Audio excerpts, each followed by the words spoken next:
Cockroach Janata പാർട്ടിക്കെതിരായ കേന്ദ്ര സർക്കാർ നീക്കത്തെ വിമർശിച്ച് AICC general secretary KC Venugopal. രാജ്യത്തെ ചെറുപ്പക്കാരെ പ്രതിഷേധങ്ങളിലേക്ക് തള്ളിവിടുന്നതിന്റെ പൂർണ്ണ ഉത്തരവാദിത്വം കേന്ദ്ര സർക്കാരിനാണെന്ന് അദ്ദേഹം കുറ്റപ്പെടുത്തി. ഗുരുവായൂർ ക്ഷേത്ര ദർശനത്തിന് ശേഷം ശ്രീവത്സം അതിഥി മന്ദിരത്തിൽ മാധ്യമങ്ങളോട് സംസാരിക്കുകയായിരുന്നു KC വേണുഗോപാൽ. രാജ്യത്ത് ഇപ്പോൾ പ്രകടമാകുന്നത് സർക്കാരിന്റെ കണ്ണു തുറപ്പിക്കേണ്ട യുവജന രോഷമാണ്. ഇത്തരം പ്രതിഷേധങ്ങളെയും ആശയങ്ങളെയും പോസിറ്റീവായി എടുത്ത് തൊഴിലില്ലായ്മ ഉൾപ്പെടെയുള്ള അടിയന്തര വിഷയങ്ങൾ പരിഹരിക്കാനാണ് സർക്കാർ ശ്രമിക്കേണ്ടത്. അതിനെയെല്ലാം അടിച്ചമർത്താനാണ് കേന്ദ്രം ഭരിക്കുന്നവരുടെ ഭാവമെങ്കിൽ അംഗീകരിക്കാനാകില്ലെന്നും അദ്ദേഹം പറഞ്ഞു. ഇത്തരം അരക്ഷിതാവസ്ഥയിലേക്ക് തള്ളിവിട്ടതിന് ഉത്തരവാദി ആരാണ്? ആ ചർച്ചയല്ലേ രാജ്യത്ത് നടക്കേണ്ടത്, അതല്ലേ നടക്കേണ്ടതും.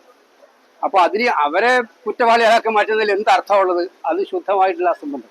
അക്കൗണ്ട് കൂട്ടിക്കുന്ന രീതി എന്ന് പറയുന്നത് ഫാസിസത്തിൻ്റെതാണ്. ഇവിടെ സ്വാഭാവികമായിട്ടും വന്നത് ഒരു അഭിപ്രായം നമുക്ക് എല്ലാവർക്കും അറിയാം. ചെറുപ്പക്കാരെ സംബന്ധിച്ചിടത്തോളം ഒരു തൊഴിലിന് വേണ്ടിയിട്ട് അവർ നിൽക്കുന്ന നിൽപ്പ് സഹിക്കാവുന്നതിനും അപ്പുറത്താണ്. അപ്പോൾ ആ ഒരു സാഹചര്യത്തിൽ ഇത്തരമൊരു പരാമർശം കൂടി വരുമ്പോൾ അവർക്കുണ്ടാകുന്ന പ്രയാസങ്ങൾ ജനങ്ങളെ സർക്കാരിന്റെ കണ്ണു തുറപ്പിക്കുന്ന യുവജന രോഷമാണ് ഇപ്പൊ നമ്മൾ പ്രകടമാകുന്നത്. അത് സർക്കാർ ചെയ്യേണ്ടതിനെ പോസിറ്റീവായി എടുക്കാൻ വേണ്ടത്. അതിനെ പോസിറ്റീവായി എടുത്ത് ആ ഇഷ്യൂ അഡ്രസ് ചെയ്യാൻ വേണ്ടത്. ആ ഇഷ്യൂ അഡ്രസ് ചെയ്യാൻ എന്ത് നടപടിയാണ് ഇവർ എടുത്തിരിക്കുന്നത്? കഴിഞ്ഞ 12 കൊല്ലമായിട്ട് എല്ലാ MSMEയും തകർക്കുക, എല്ലാ തൊഴിലവസരങ്ങളെയും ഇല്ലാതാക്കുക, അഗ്നിവീർ പോലെയുള്ള പദ്ധതികൾ ഉണ്ടാക്കി എങ്ങനെ ചെറുപ്പക്കാരുടെ തൊഴിലവസരങ്ങൾ പരിമിതപ്പെടുത്താൻ പറ്റുമോ നോക്കുക. ഇതെല്ലാം ഇവർ ചെയ്തുകൊണ്ടിരിക്കുന്നത്.